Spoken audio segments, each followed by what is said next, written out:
have to pretend like you are not just freaking out right now. Oh, my goodness. Not just on the bestsellers list, but number one. Number one. Look at this. If y'all have not bought your copy, please do, because this is an amazing read. Tina, how does it feel to be number one? It feels great. Yeah. Oh, my goodness. And how are you feeling? I mean, you're about to launch a 9-city tour. And I know you're not comfortable in the spotlight. You are used to being behind the scenes, making everybody else look good. So I know this is a little uncomfortable for you. Y'all, she doesn't know how to be the center of attention, even though she looks like she knows. How does it feel to share your story with the world? Because let me tell you, when I wrote Becoming, I shared this. No, it's not about me, but what I'm saying is that, you know, I was all confident writing the book. Yeah. And then the day it was coming out, I could not sleep because I thought, oh my God, I told everybody everything. Everything. That's right. And I couldn't get to sleep, and I was like, what if I made a horrible mistake? Same here. Okay, so. Same here. I mean, I would call my kids and I'd be like, I think I talked too much. And, you know, they were like, what did you put in there? Because I sent them their parts, you know, but they didn't, I was like, they're too busy. And plus I was scared. So I just held it from them. But they were like, what did you put in there? And I said, I tried to just tell my story. But sometimes your story includes other people's. Yes. So it was scary. I've been up for days too. I hear you. Between that and Cowboy Carter, I have not had sleep. Say, that little project, because it's not like you're doing this and that, right? Yes, so you're still leading the wardrobe on a big worldwide tour. Yeah. Are you crazy? Well, we didn't plan it that way, but I wanted the book out for Mother's Day. There you go. And, you know, but we have an amazing team. Oh, well. We have an amazing team of stylists, so they got this. That's so good. Yeah. That's so good. And so the family is feeling good about the book, as we can hear. Nobody is calling you going, Mama, what'd you say that for? No, not yet. I'm going to get the call, though. I know it already. Yeah. Well, to truly understand the Tina Knowles that we've come to love and respect and know, I love it that you say that the reader's got to know your history. And this is a quote. You say, to keep me grounded, she, my mother, told me stories from our family history. I listened to every single word she told me. These people, my ancestors and parents when they were young, were characters in a long drama that I am now part of. Their struggles were not mine, but their lessons could be. This was my inheritance. These stories that people had done their best to erase or degrade to keep us from passing them down so that we wouldn't know our history or ourselves. I want to ask you, Tina, why do you think it's important to know and tell your story, our stories? Well, just because I think in your family, have you ever wondered where you got something from, where you got the strength to get through something, or where you got the, you know, that feeling of fear? Or, I mean, there are many things that I connected the dots on just looking at my ancestors and my grandparents. You know, both of my great-grandmothers were enslaved, but they kept their kids with them. So you know that was a priority, and you know what that had to take back then, but somehow they managed to do that. And I just feel like that's such a strong thing. So I know when times have been so rough for me, and I've been through a lot in my life, that's what got me through. Yeah. It's those ancestors, that strength, that we were just, you know, kick-ass women that hung in there and dealt with the obstacles. Yeah. And what would you say that we had a lot of folks of all ages, but what would you say here tonight, what would you say to young people who don't know their stories? I think that you should research it. And there are, I mean, think about it. For me, I'm 71 years old, so let's just stop there. Y'all, This is what 71 looks like. Well. When you act right. I'm sorry. But I was just saying that, back in my time, we didn't have Ancestry.com Yes. and all these resources that we have now. And I remember starting that process like many years ago, maybe 14 years ago, whenever. You did Ancestry? I did Ancestry, but I started first just looking back to say, my mom has told me these stories about my mother's family. She always told me stories about them, and I knew their names. I really didn't know my daddy's people. And so I started being interested in where the name is actually Beyonce. And it's where he came from. And why is my name spelled Beyince? Well, someone did a something on Instagram that's a relative of mine. I don't know him. But there were like 17 spellings of that. And, that happened to a lot of people in here. You might think that was your original spelling, but when you go back and look, it's just changed, especially with people of color, Black people, because we took on these other people's slave names yeah. and we were called everything, or in my case, we weren't important enough for you to spell it right on my birth certificate. That's right. So all of us have different spellings. But it is important for you to know where you came from and to pass that on to your grandchildren, your great-grandchildren, because I never got to meet my grandmother. And my children never got to meet their grandmother. And so I started writing this book like when I got a divorce in like 19, look at me, I'm aging myself. And it felt like it was that long. Yeah, I was 50. And you're right.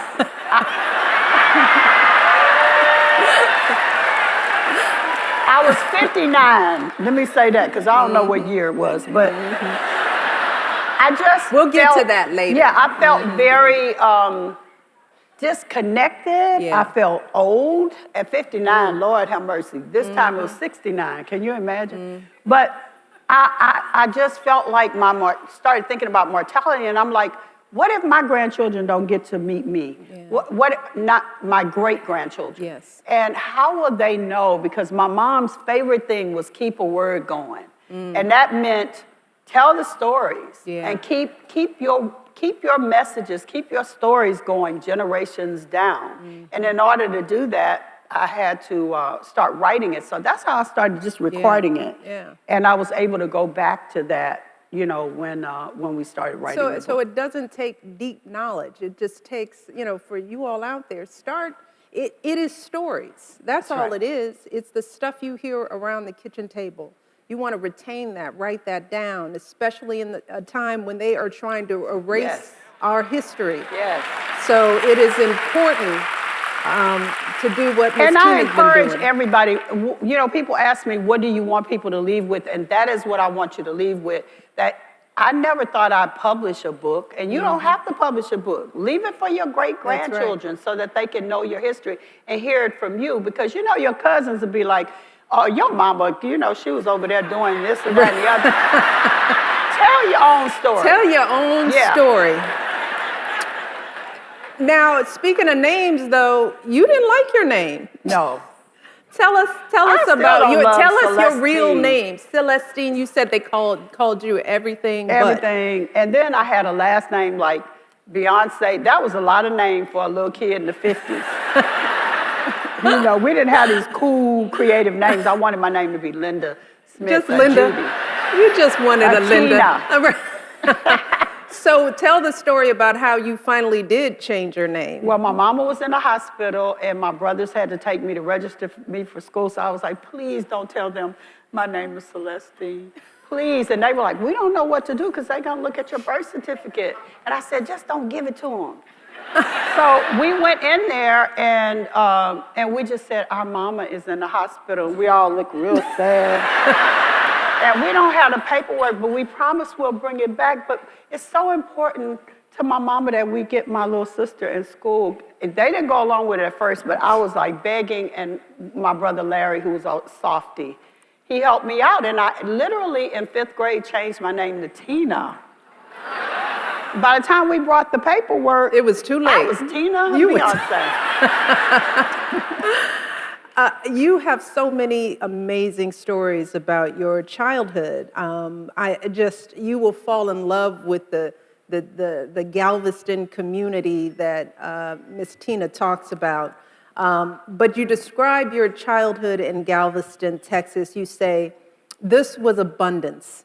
And y'all are gonna recognize this. A game song with my best friend, a swing set bought on stamps, bulk packed hot dogs, 5-cent sodas, our own boat, and bread for the birds.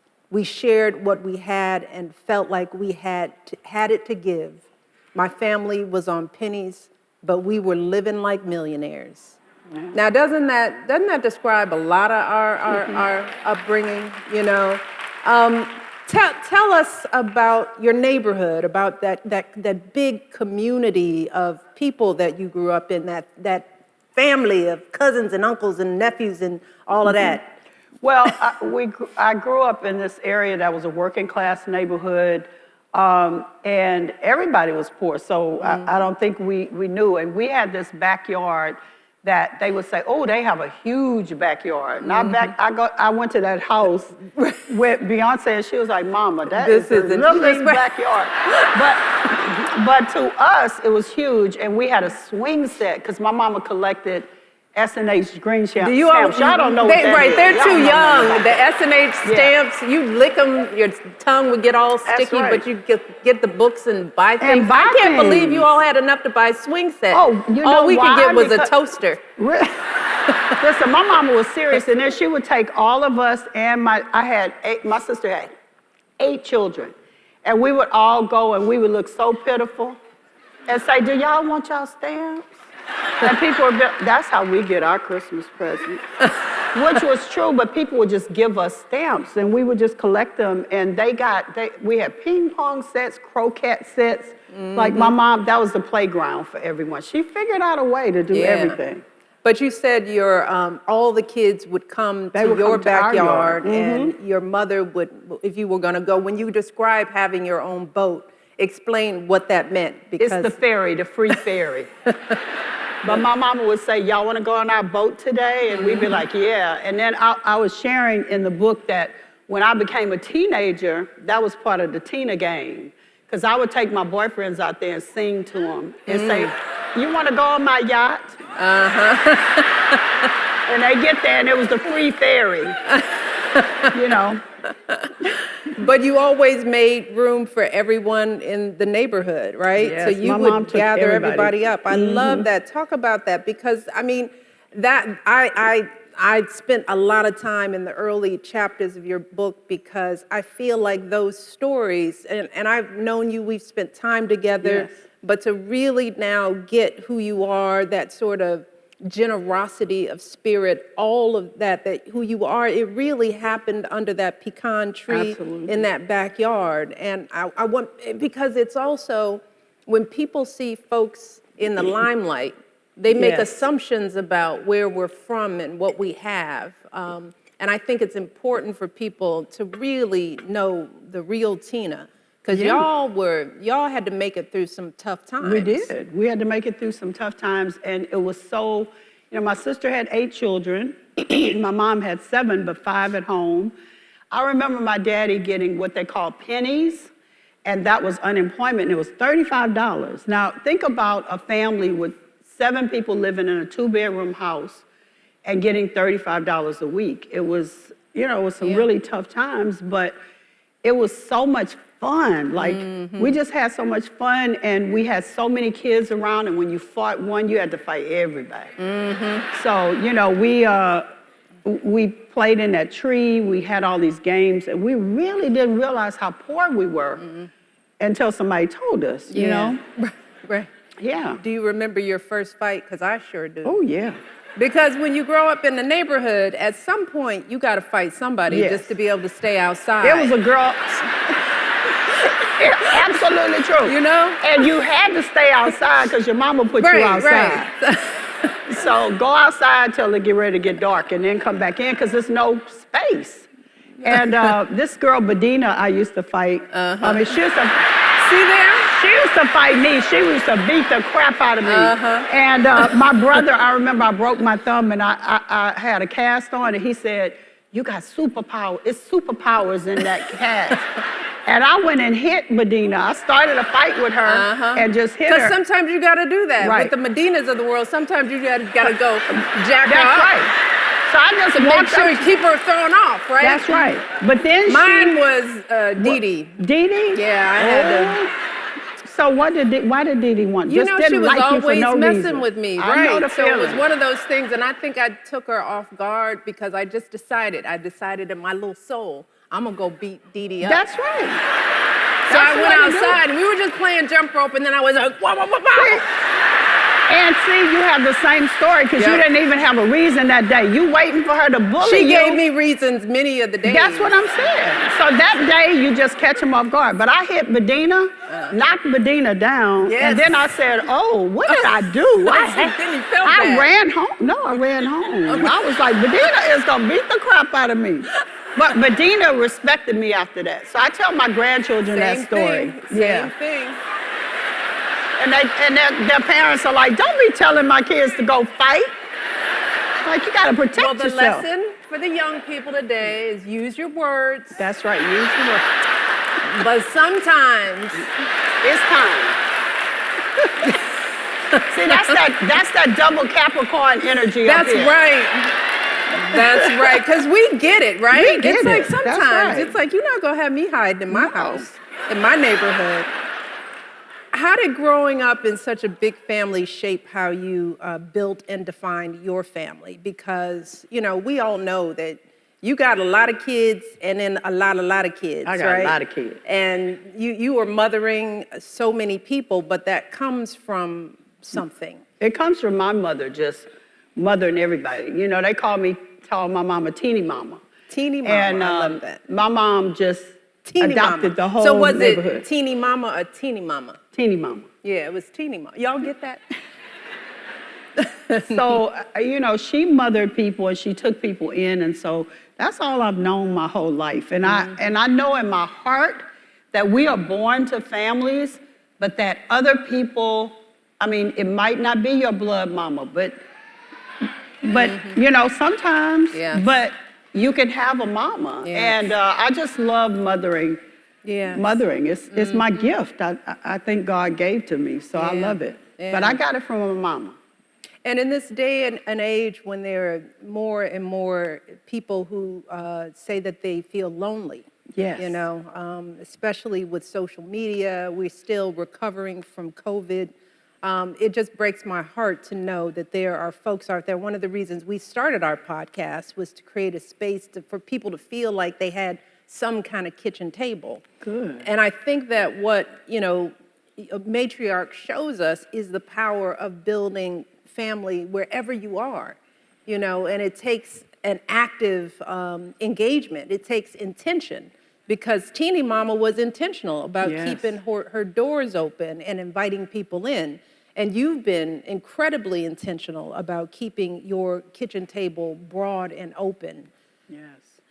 Yeah, I got it from her. And it's, you know, it's brought me so much joy. And I say all the time that, you know, again, I just want to reiterate that some of us are not blessed enough to have our blood family, but you can still have a family. There is always somebody out there that needs some love too, and you just exchange that love. And we don't do this life alone. We That's were right. not built to do this life alone. You know, Barack was telling me, we've been talking a lot about how the advent of the nuclear family, just like us, Yes. is new. It's new to this generation. And a lot of the reasons that families and young couples are struggling is because they think they're supposed to do it with just them. And we all grew up with aunts and uncles That's right. and cousins. Our mothers were not ever trying to raise us by ourselves. So don't get fooled into thinking that it's just ever supposed to be you. You know, we need play mamas and That's right. cousins and uncles and aunties and pretend neighbors. And I want our young people to stop trying to do this life on their own. That's and right. I think Tina is living example that that's the way we're supposed to live. Tina, your parents just sounded amazing. But they, like most people of that generation, they lived hard lives. You say your mother was overprotective, cautious, and yet deeply devoted. You described your father as hardworking, loving, and flawed. Terrible incident in a mind left him blind in one eye, and he never learned to read or write, something you didn't even know until later in life. But despite these hardships, they showed up for your family.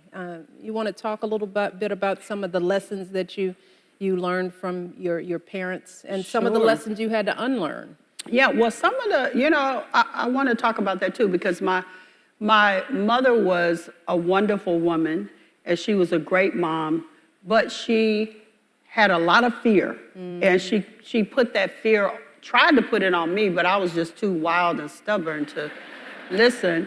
But she also was so, when I say she's overprotective, I felt like she didn't trust me. Yeah. I went through some teenage years where my mom was, I felt like, I just felt like she was, she didn't trust me. She thought I was fast, or I was gonna go get pregnant, and my friends got pregnant, and so then she was like, oh, she just harped on that so much. And sometimes created a little shame about things that I shouldn't even felt shame about. So I'm very honest about that, because my mom was flawed. She wasn't perfect. She was darn near perfect in other ways, but in that way, we had a rough teenage year time.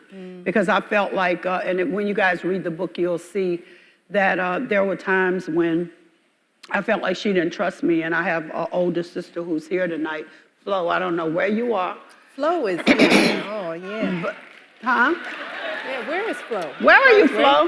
Right there in the second row. Oh, okay. Hey, Flo. Stand up, Flo. Flo, yeah. Flo, stand up, Flo.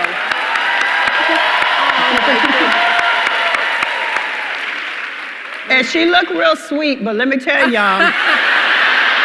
Oh, we're going to get to Flo. Yeah, okay, well, I won't spoil it. But anyway, I would call Flo and I would say, I can't stand her because she just said this or she did that. And, Flo would smooth things out. So thank God I had this older sister. But yeah, my mom, we went through some rough times. And I think if anything, she told me later when we made up that I called her and I said, why didn't you trust me? And she said, Teenie, I trusted you, I just didn't trust the world. Yeah. And I understood that, and I realized my mom was a great mom, at that point. Thank God I learned that. I mean, I saw some other moms, and I was like, damn, I better go call my mom. Right. Because I didn't know what I had, you know? That's right. Yeah. That's right, that's right. But like you said, it wasn't easy raising a bunch of kids in the deep segregated South. Yeah. Because, if you think times are bad now, being in Galveston, Texas, growing up when stuff was real rough, and even though your folks showered you with an abundance of love, they couldn't or didn't always have the tools to protect you from the world, as you would come to realize. I want you to tell the powerful story of your first encounter with some of that ugliness. When you were just 5 years old, your mother put you in Holy Rosary Catholic school across the street, and you met Sister Fidelis. Yes. Boo, yeah. And isn't that crazy that I'm 71 and I can remember Sister Fidelis? A lot of teachers I don't remember, but my first 5 minutes of school, because I was very excited about going to school. I used to go there all the time because it was right across the street. And the first 5 minutes, some kid pointed at me and I pointed back at him, and she said, who's talking? And she came and got me and took me to the front of the class, and she hit us with these sticks, and I had never been spanked before, so I was like, oh my God, I don't think I want to do this. So I ran home at recess and told my mama, I don't like that. She hit me, and I was thinking my mom was gonna go over there and get in her case. And my mom brought me back and said, apologize to sister, and I'm like, what? And so that's what I mean about her just being passive. And you know, my daddy used to drive the nuns, and my brothers worked in the schoolyard. All of us went to the school, and what I found out later is that my parents were actually bartering. My mom would make the altar boy uniforms and sew for the church, and I was just like, why y'all let them make us slaves? Like, you know, what's going on? But she was actually bartering, which was very unselfish of my parents, and I really appreciate that now, because they just wanted to protect us again, you know? But the nuns were always, because we weren't paying to go to school and we were poor, and you know, it was like teachers' kids and nurses, they were like the elite, and they always said that I didn't belong there, and that if I only knew, and they would just not, they tried to break my spirit. They told me that they wanted to break my spirit, and I was like, no, you're not. In my little 5-year-old head, I just became this warrior because I had to protect myself. Yeah. I love that story because it says so much about children, first of all, that, you know, and I say this all the time, children come here with a certain wisdom and a spirit, you know, and it takes the world to knock it out of us. That's right. And you know when somebody is setting your bar low. Children know when somebody is talking down to them. And the reason I would think that you remember Sister Fidelis is because that was the first time you truly felt unprotected. It was. And you knew you were better than who she thought you were. Right. And that stuck with you. It stuck with me. And there were many kids, well, I won't say many because I don't think that my mom, I don't think that they were it was me and my brother Skip that they really picked on. Yeah. And we were the last two, I think. And, but there were other kids too. Like I remember this guy, Glenn, and my kids always saying, don't say people's last name, they gonna come back and sue you. But I remember Glenn, no, they told me that many times. I know, it's Mama? true. It's true. Yeah. You were absolutely, and they're right about that. I shouldn't have said that. Then I shouldn't even say that. But anyway, he, don't get no ideas. Don't get no ideas. But Glenn, they would, you know, pick on him too. And his dad was a barber. And so I don't know if they just had a thing about us not feeling like we were worthy to be there with these professional people's kids, you know, I don't know. But you knew that there was something in you that told you that you did belong, that you were worthy. Well, at that time, I think it was more so that I just said, you're not gonna break my spirit. That's all I knew, because I had a mouth on me, and you know, I think, you know, I as a kid, talked back, and I just What did they call you? Badass Teeny B. It was really just badass teeny. And you know, I had these older parents. So by the time I came along, they were really tired. And they didn't discipline me like they did my brothers and sisters. With me, they were more lax. So I was always talking stuff, talking back, into everything. And so it gave me that spirit to actually stand up to them, I believe. Yeah, and you would need that. Yes. You would need that fighter. It protected me. Yeah, absolutely. Absolutely. You were always a fighter. In fact, as they say, they called you Badass Tina B. And you needed that attitude to make your way in a big family. That's right. But you also needed it growing up in the shadows of racism. Your sister, Flo, who we just met, Flo, in your lifetime participated in the early sit-ins that led to the desegregation of Woolworth lunch counters in Galveston.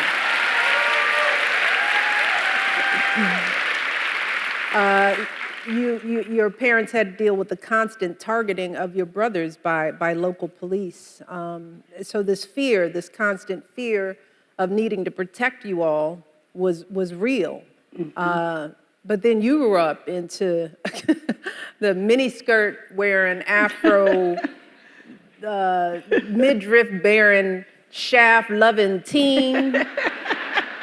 So you brought all, in all that environment, you brought all that energy. I want you to tell about the time that you got hauled into the police station for doing absolutely nothing. Nothing, just being outside of a movie. And this cop came up and said, come here. And I went over, and my friend Vanessa, who was really scary, and we went over, and he was like, what's your name? And I said, why do you need my name? And there was all these kids waiting, and we had just seen Shaft. So, you know, I was feeling really like, Shaft? Yeah. Shut your mouth. That's right. So, and he just kept saying, give me your name. And I said, I'm not going to give you my name. I don't know why. And so he's like, well, I'm going to take you down to the station. I said, well, take me, because I want to ask. And all the kids are saying, she didn't do nothing. She didn't do nothing. And so he puts us in a car, and he takes us to the station.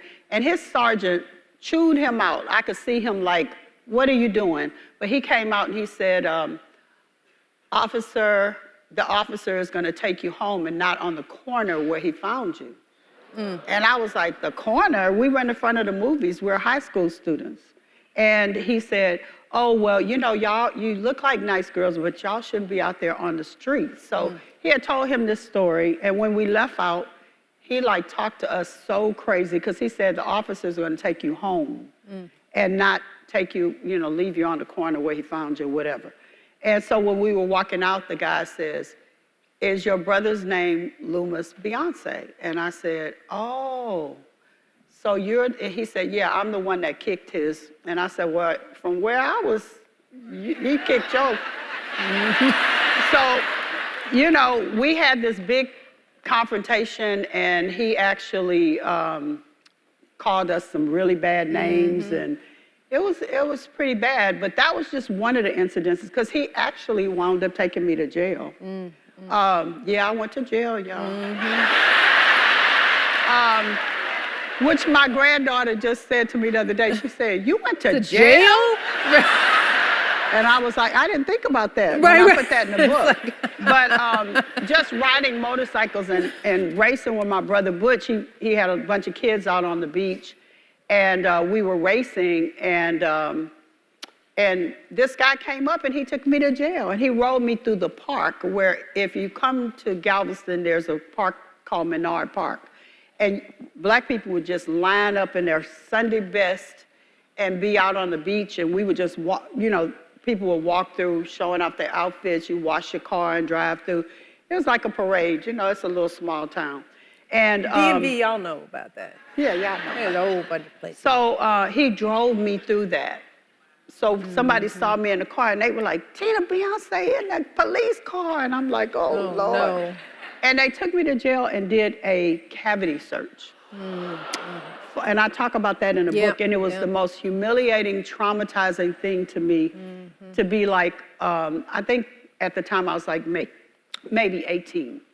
And it was terrible. And he put me in jail, and I wound up having to pay all these fines, and we were outside of the city limits.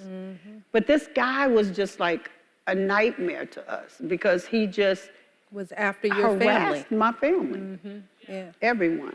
Just jealous. That's mean. Just jealous. But when you talk about the fear that your mother had, getting back to your mother, and I'm sure your father, that fear was real. Yes. But I think the interesting thing, you know, because I talk a lot about fear, because we're living in times where we see how fear can protect you, but it can also keep you locked. Yes. And small. And it's so important to be able to distinguish between the fear that you need and the fear that keeps you small. That's right. You have been able to, you know, sort of evolve past that fear, that even though your mother raised you with that real fear, there was something in you that said, I can't carry that fear because I'll get stuck like they did. Right.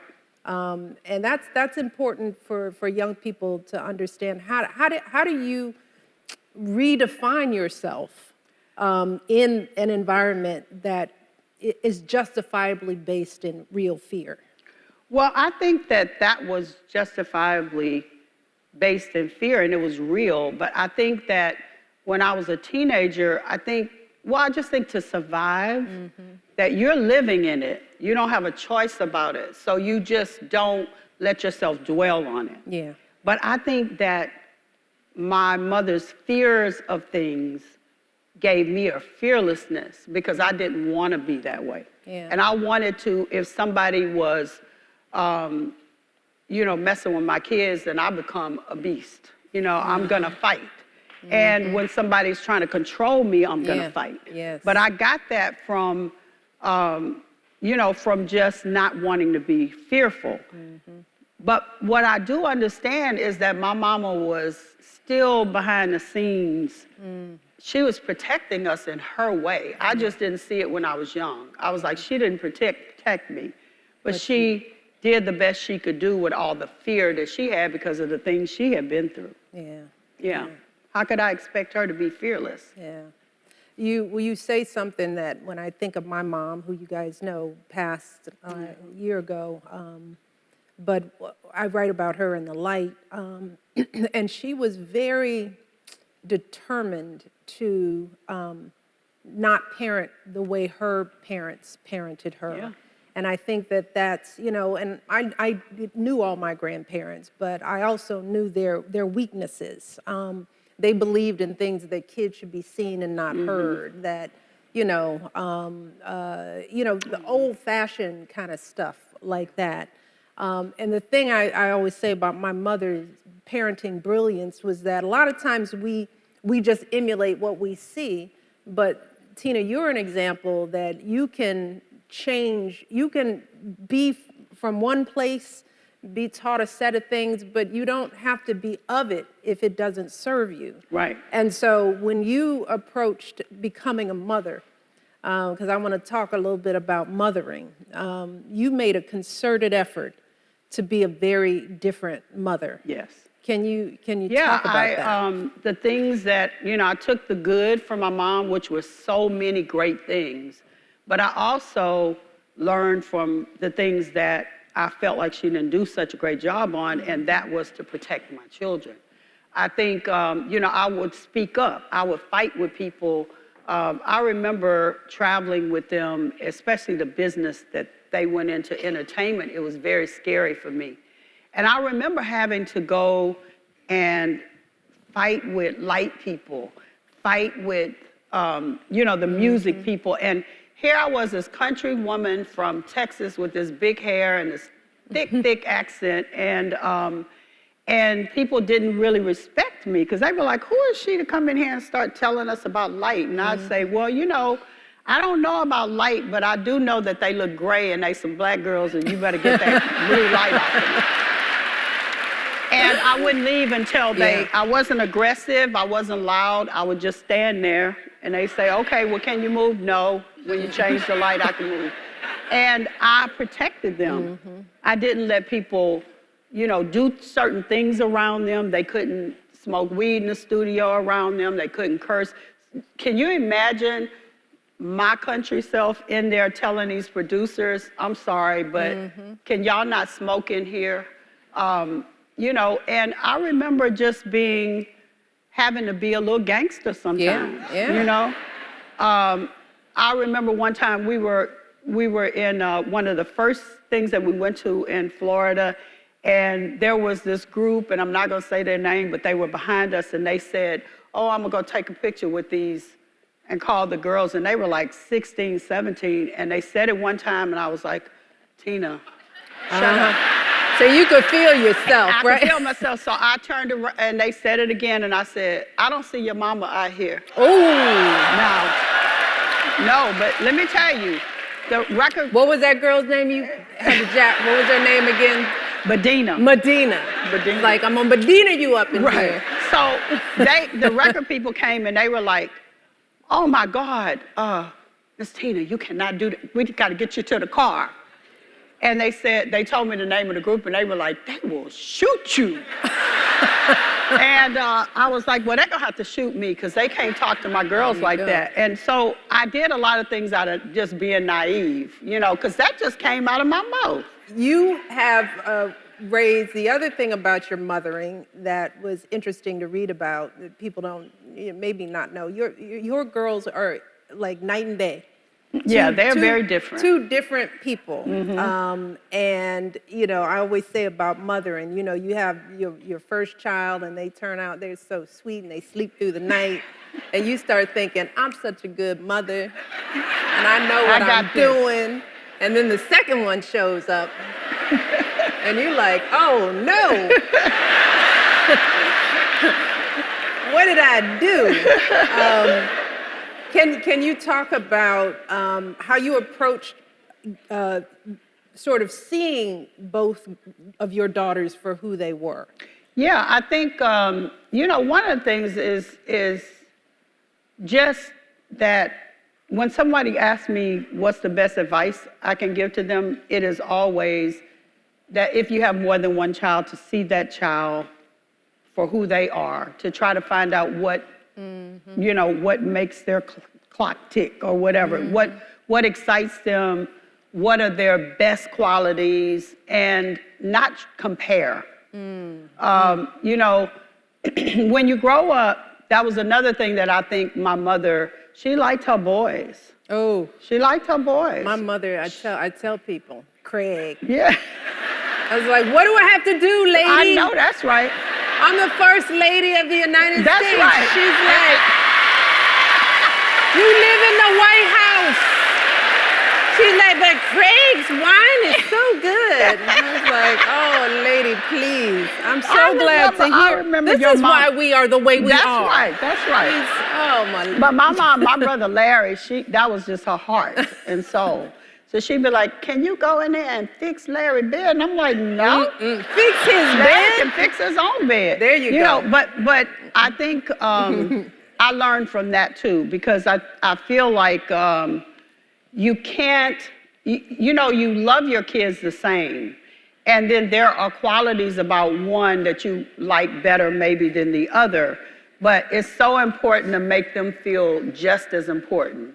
And especially when you have a 5-year gap like my girls. And so one of the things is, you know, when Beyonce just wanted a little sister so bad and she just loved Solange and adored her. Until she got one. She was ready to send her back. But by the time she got to be 10, she was in that group, and all of a sudden I just started noticing that the girls in the group would say, shut up, Solange, because Solange would be in there trying to run things, trying to teach up choreography. And trying to keep up. trying to keep up with her sister. And Beyonce started letting them say, shut up, Solange, be quiet, Solange. Mama, come get Solange, you know. And I was like, this is Solange's house. Y'all in her house. And so Don't you love Tina? Yes. No, I'm like, this is her house, y'all visiting. So, you know, but I took them to therapy because I saw let's stop a division. There. She took these little people to therapy. I did. I love that. I did. And you know, I remember some of my relatives saying, you're gonna make them kids crazy. But I wanted them to be close. And I didn't want there to be this rivalry, and I didn't want it to be that Beyonce was not ride or die for her sister first. Yeah. You don't let somebody do your sister like that. Yeah. So, yeah. Yeah. And so I took them to therapy, and I found this young man that was amazing, and he explained it all to Beyonce, because I had been explaining it to her, but she wasn't listening. And that's what they do. That's what they do. These children. Yeah. So things got immediately better with them. Beyonce hated therapy. Solange loved therapy. And so Solange kept going. And eventually her therapist passed away. And so she stopped going as a kid. But it was just great for them. And you know, I used to have a Solange day for her, because when the kids are not really close together, I think it's way harder. You know, when they're really close together, it's different, but I just didn't want that rivalry, and they have been close ever since. Yeah, I used to have to tell Malia, I still kind of do, is, you know, I would make the point to her, because they're 3 years apart, and you know, the big sister knows everything. So you got the little sister at the dinner table, and of course the big sister's like, well, that's not how you say that. And why don't you know this? And Right. I would have to pull her aside and be like, don't step on my child. Right. You know, no one stepped on you. Yeah.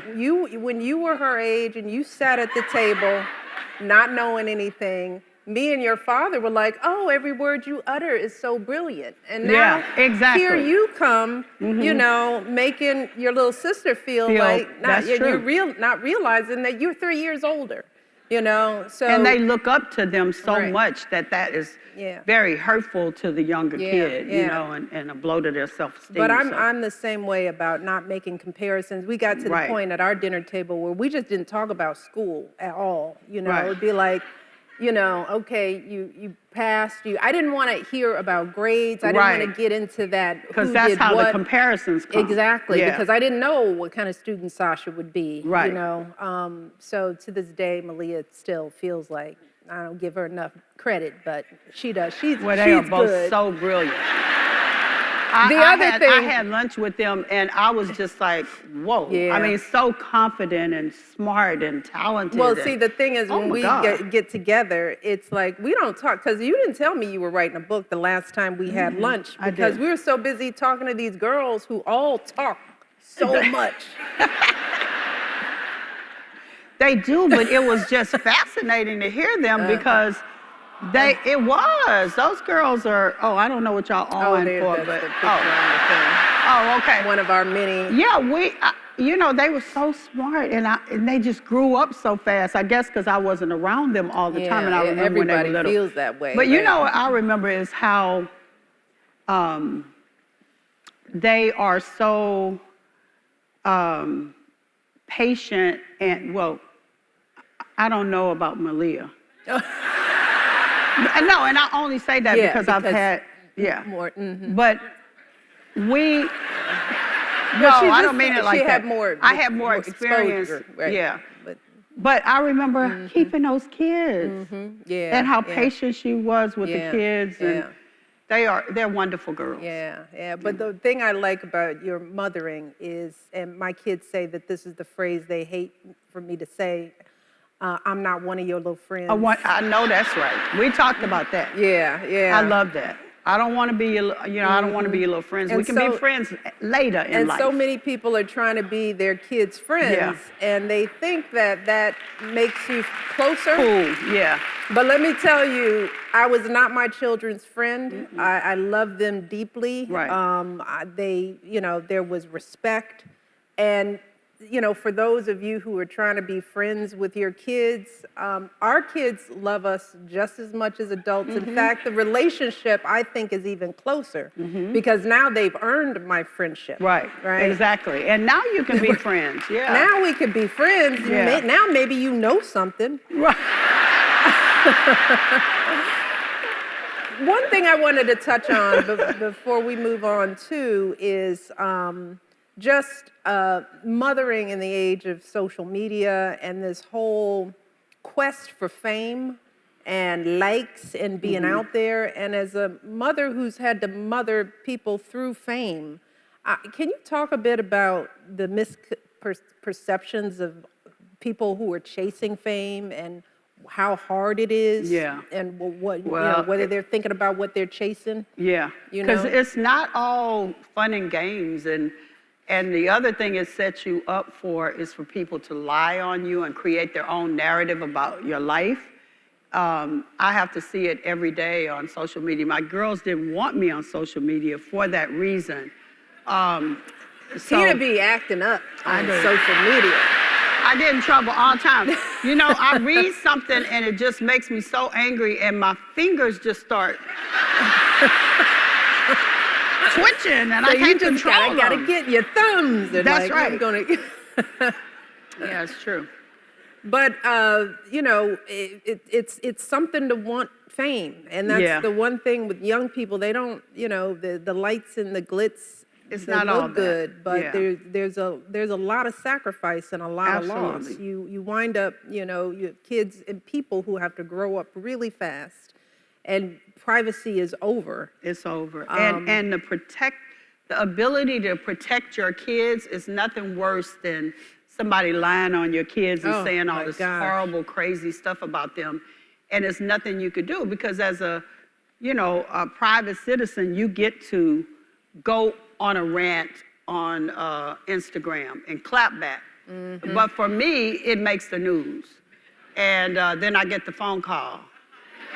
And it's like, can you just be quiet? Well, let's jump ahead to the career Tina, right? Because, in addition to being a ruthless mother and, behind the scenes, ruthless and loving, as from one ruthless mother to another. But I love hearing about headliners because that was the hair salon you started, the beauty center you started, and it sounded so much like the hair salon I went to from the time in Chicago, the time I was like old enough to have money to get my own hair done, and my mother stopped pressing my hair by the stove. I got babysitting money so I could go to a real hair salon. And it was a real professional hair salon where almost all the professional Black women in the city of Chicago went to. Oh, wow. And it was called Van Cleef. And Ronnie was my hairdresser until the time I went to the White House. Really? Yes. Wow. But Headliners reminds me of the Houston version of Van Cleef. Can you talk about why you started it? What that was like for you, what it did for you to have your own business, what it meant for you in terms of your self-esteem? Oh God, it did wonders for my self-esteem because I actually started my salon when I realized that I was totally dependent on my husband financially. And I felt like y'all. Yeah. And I felt like I wanted to get out of the marriage, and I was like, what am I gonna do? Like, I just felt so dependent, and it really did work on my self-esteem. So I started making this plan to open my business. Now, I have to say that my ex-husband was the person who pushed me to go to beauty school. He's like, Tina, you're so talented, and you can have your own business. And so it wasn't a thing like I just snuck and did it. He actually helped me, gave me the seed money for it, and was like, the marketing mind behind it a lot of times. But that salon allowed me the freedom to feel I was a boss. And, that was not, it would have been great if I wasn't the boss, but that made it even better. And it was, I wanted it to be a very professional place. And my friend, one of my best friends, Cheryl, is here tonight too, Cruzo, who was always encouraging me to start the business as well. And she and I used to go to the salon and we loved it, but they were, selling chicken dinners and hot stuff and it was all this gossip going on and people would go, the stylists would go sit down and eat the chicken dinner and I'm like, and I gotta get home to my kid. For 4 hours. I'd be in there for 5 hours. I was like, I can't do this. And people liked the experience, but I didn't like the experience. I hated it, and she hated it because she was a successful businesswoman. And so I started the salon, and I wanted it to be, we didn't allow any gossip. If you got gossip, you got fired immediately. We were professional. We dressed professional. And we got people in and out. We educated the stylist on technology, and we mixed it with those old-fashioned heating up some olive oil and putting egg whites in and, all of the things that I knew the hair needed. But the main thing that happened in that place was just pure love, like camaraderie between women.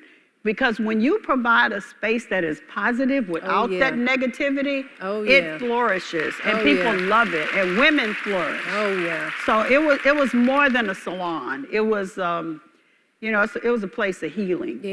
And not looking down, not judging anybody, just, it was church. That's what it was.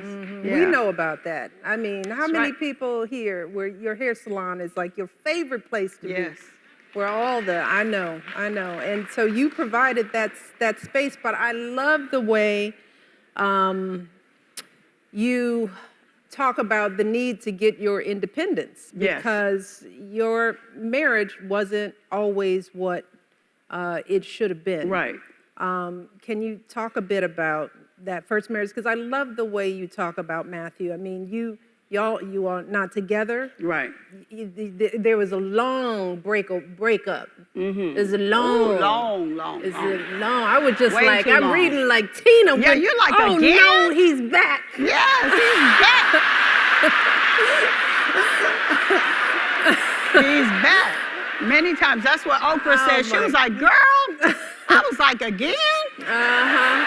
Yes. But it was love there. It was love there. But it just didn't work. It didn't work. Tell us about I just that. think that people have, not that I was not flawed, but, I just think people have their demons. And Matthew has some demons, but I never doubted for 1 minute that he didn't love me and those girls.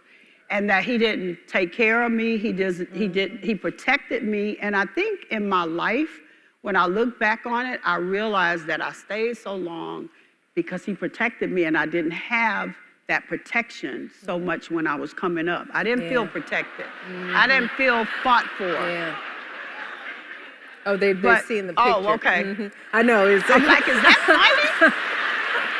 But no, I was, and he protected me, and he was, and people say, God, you stayed with him for 31 years. Well, all 31 years wasn't bad, y'all. That's right.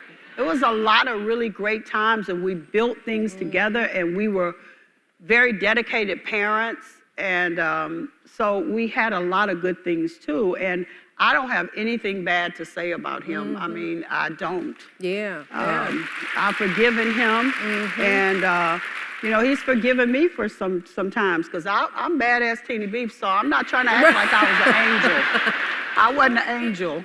What were some of the lessons you learned about yourself in your marriage, or in the exiting of your marriage? Well, what I learned about me in my exiting is that, again, that message keeps reoccurring to me, that I am enough. Because I realized that I probably would not have stayed if I'd have just taken the time to really look at myself and give myself credit for all the things that I had accomplished. I was just trying to survive from day to day. It was always some, in therapy they tell you, and I've been in therapy forever, that if someone slaps you in the face and you're trying to recover for it and you get slapped again, you never can recover and get your strength because you're just slapped. I'm not saying he was slapping me. No, that wasn't happening. Don't start no rumors. Oh, but no, but I'm just saying, like, it wasn't only my marriage. It was like my parents dying. Yeah. I lost my mom at 26 years old. 6 months after I got married. Then I lost my dad 2 years later. And, it was just one thing after another. It was always something that was happening that I was fighting. And I realized that my whole life has just been filled with challenges. And when you take the time to stop and convince yourself that you are enough and that, you're going to be just fine whether you're with someone or not. Say that part one more time slowly. You are. You will be just fine, and you will it's called getting through it, because you ain't gonna get stuck there. There's light at the end of the tunnel, and you're gonna go through it, and you're gonna come out on the other side. And whether you are, young or old, I wish I would have learned that lesson a lot earlier. I mean, I'm trying my best, because I know that when it comes to raising daughters and women, we're socialized to think that we aren't good enough. We're socialized to think that we need somebody else to make us whole. And that starts so young. It starts with Barbie dolls and Ken and the wedding dress and the questions that we ask our daughters, that even, my grandmother, when I'm in law school at Harvard, y'all, my grandmother, I would call her to check in, and she'd be like, "What you make for dinner?" And I was like, "Nothing, Grandma, I'm in law school. I don't even have a kitchen in my dorm." Right. But it was the message. There was a message. So I'm trying to figure out how to not program that in my girls and the girls in my life, because, if you ask somebody, you dating somebody, they might be happy, but then you're asking them, well, you're happy, but are you dating somebody?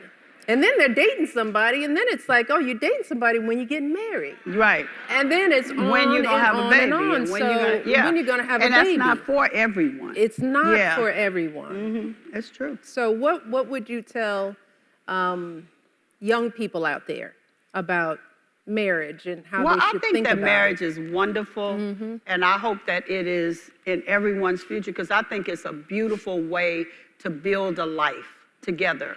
But that the person that you choose to build it has to be on the same page. There you go. They can't be on a different page, you know? Yeah. But I think that love is wonderful, and I hope that everyone finds it. But if you are not with a partner, I think you can have just as fulfilled, full of a life. And that it's better to be by yourself than to be with somebody who don't get it.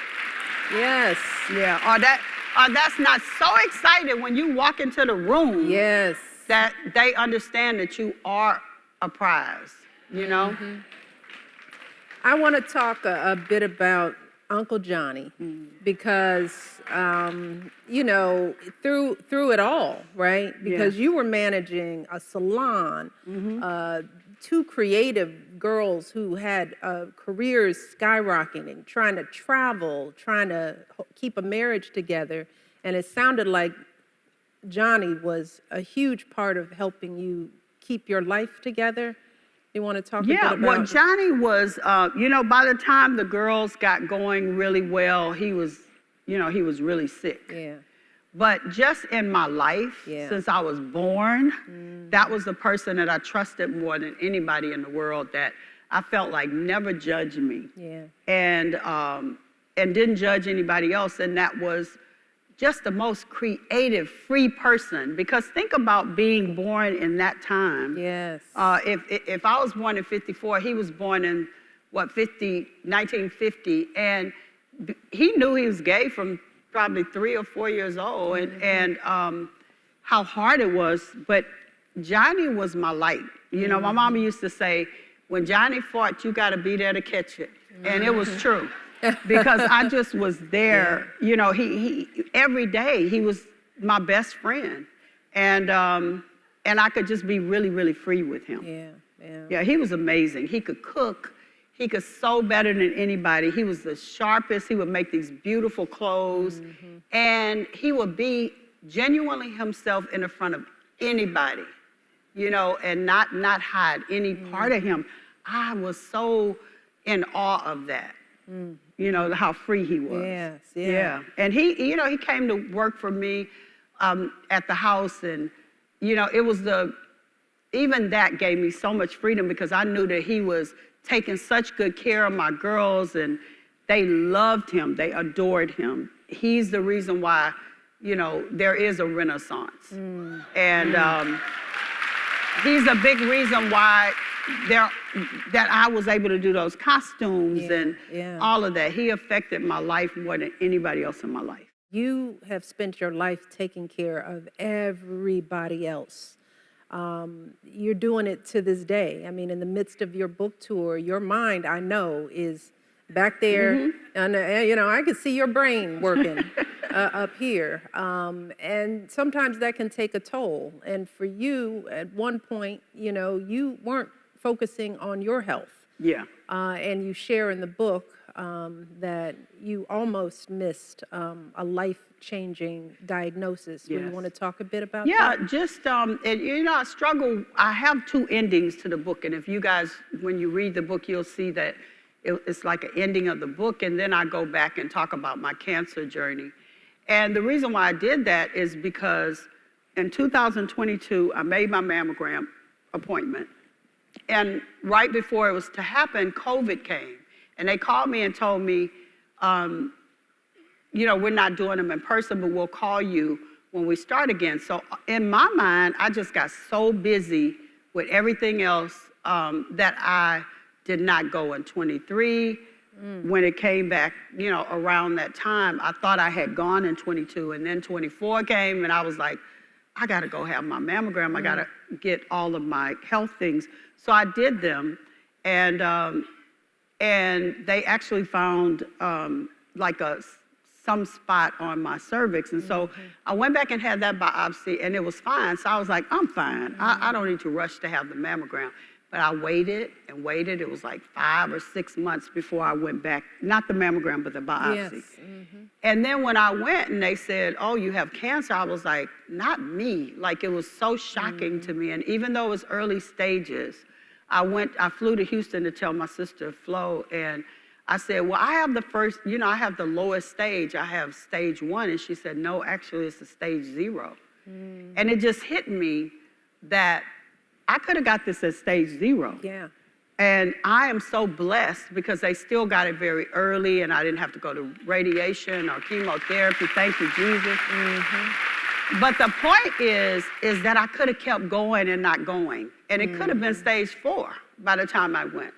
So I wanted people to think about that for a second. And I can tell you that one of the best things to come of this is on my Instagram. I can't tell you how many people said, I'm gonna go get my mammogram. I've been putting it off for 3 years. We have to, as women, take the time to take care of ourselves and go get our exams and not just put it off because there's so much going on all the time and you wanna take care of everybody else. Please, y'all, listen to this. It's the truth. Because this is so prevalent in our community. It's not just women, but it's men. Men too, yes. And breast cancer is not a death sentence in the way that it was. No. It is if we aren't checking. It is if we get too busy and life gets in the way. But with regular screening and really, people should be going to the doctor. And I know in a time when people don't have health care, it's expensive. It's hard. This is why we need to have health care, which is why it matters who is in the White House, why you should be voting, on and on and on. Because having access to regular care will save your life. Right. And me, I was in the Hamptons. I was just having a good time, and I say that because I was there, and I was like, I'm just gonna stay another few weeks, and then something just hit me one day that, Tina, you gotta go back and get that biopsy. You are being very irresponsible right now. So I went home. I think 2 days later. And my kids were like, stay, don't go back. And I went, and thank God I went. Because I would have came back and got busy, and then it would have been another year, and that's what happens to us. Right. So please do that. We're coming to a close, but I know, I'm looking at the clock going, you lie, you clock, you're a lie. I've got some fun rapid fire closing things I want to do. But Tina, I want you to talk a little bit about sort of finding your wisdom, or acknowledging your wisdom, because there's so much wisdom in this book. But if I know you're like me, and I've said this before, but at 61, I am just now willing to recognize that maybe, just maybe, I know something about something. I know, it's true. And I'm just wondering how you feel about why does it take women why does it take us so long as women to own our wisdom? I think, it's funny because I said, people approached me about a book before, and even when they approached me this time, which was different, I kept saying, I'm not telling y'all my kids' business. So if that's why they want to do a book deal, then I don't want to do it, because I'm not going to share other people's stories. I'm not going to tell their business. But just the fact that I didn't feel like my story was worthy, or that anybody wanted to hear about my story, is crazy.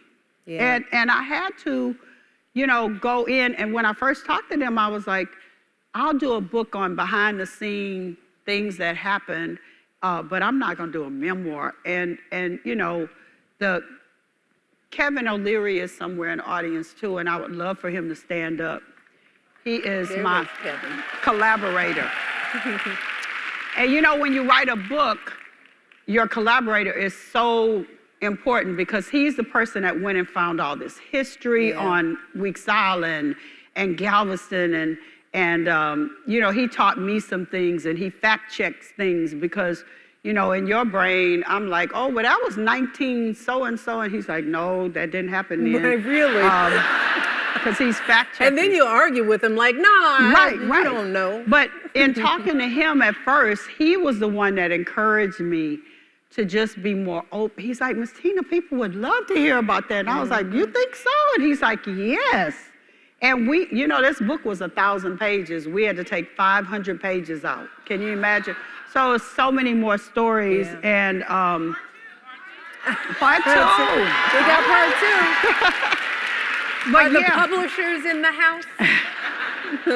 But yeah, so I didn't even think that people would want to hear. I was like, they're just going to want to hear about my kids. But it's so much of the book that you go through before you even hear about my kids. That's why you're #1 on the bestsellers list.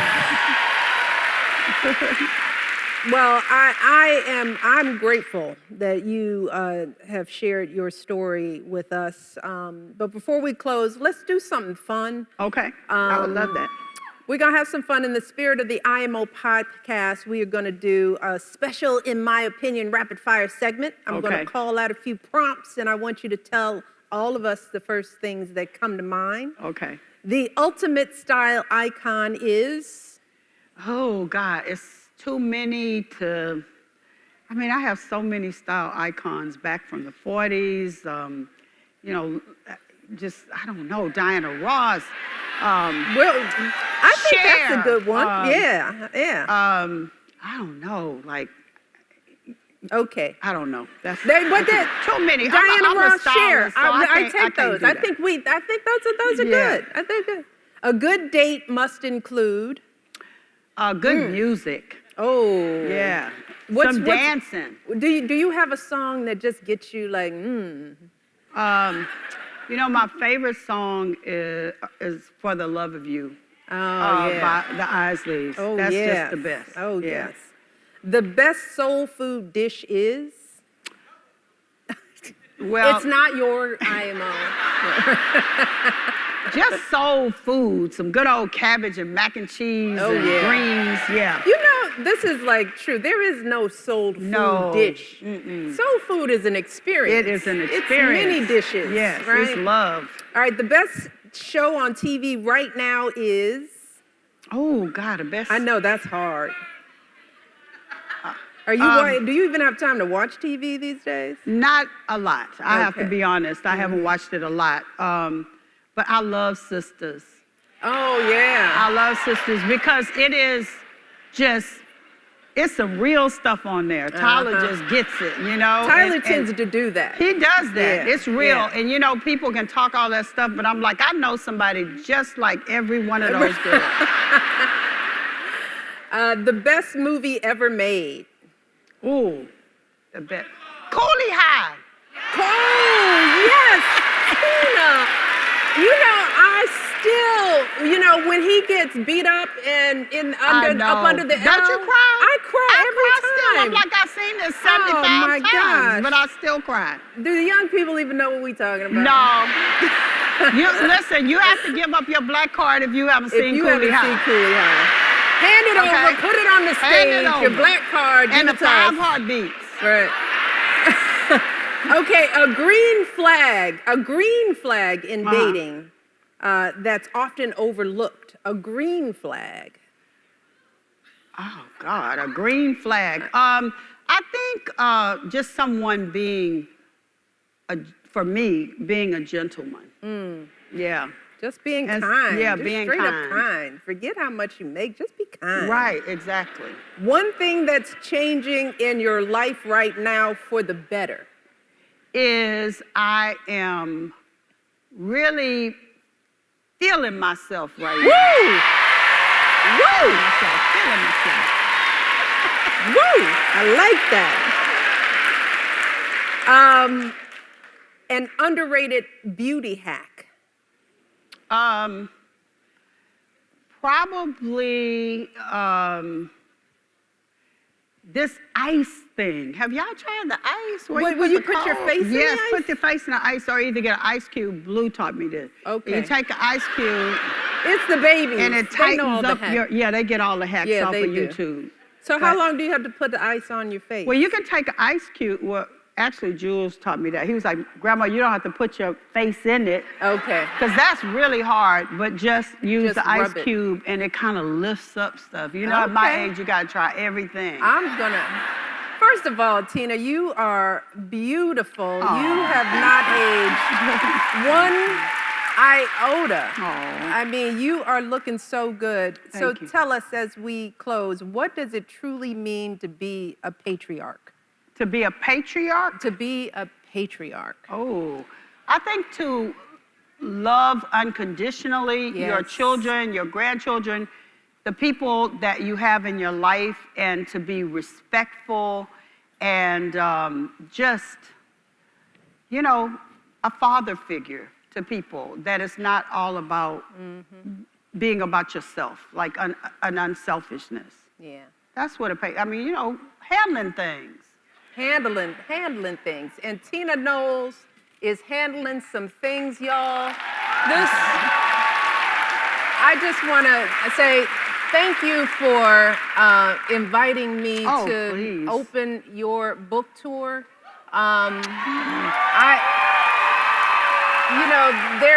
There's so much about you that I knew, but I learned so much more about you in these pages that makes me just love you so much more. Y'all, we just barely scratched the surface. There are so many good stories in this book.